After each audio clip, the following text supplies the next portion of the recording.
This was a time when the Byzantines and the Persians were at their peak, astonishing the world with their power. The Byzantines adhered to Christianity, while the Persians revered fire as sacred.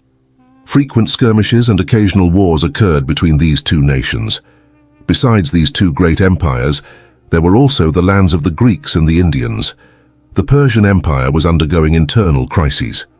As the empire headed toward internal disintegration and was on the verge of collapse, two major factions known as Zoroastrians and Mazdakians gained influence within the country.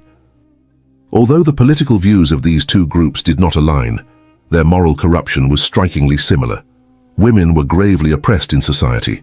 Abusing women and trampling on their rights were considered normal practices. Some even regarded women as common resources, akin to air, water, or sunlight, for everyone's shared use. Particularly among the followers of the Mazdakian faith, there was no concept of private family life or marriage between men and women. In the Greek culture of the Middle Ages, influenced by philosophy, ideological disputes were widespread. The intellectuals of the country spent their time discussing philosophy that brought no tangible benefit to the common people.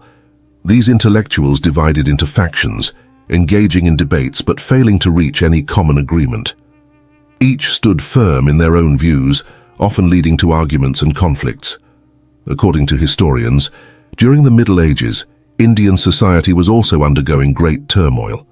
The country's religious beliefs were deteriorating, and moral and social crises were becoming increasingly severe.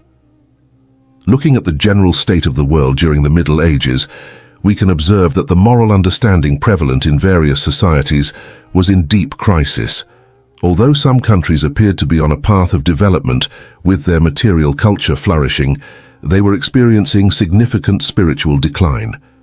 The concepts of virtue and kindness were vanishing from public consciousness, replaced by cruel moral principles rooted in the exploitation of one person by another.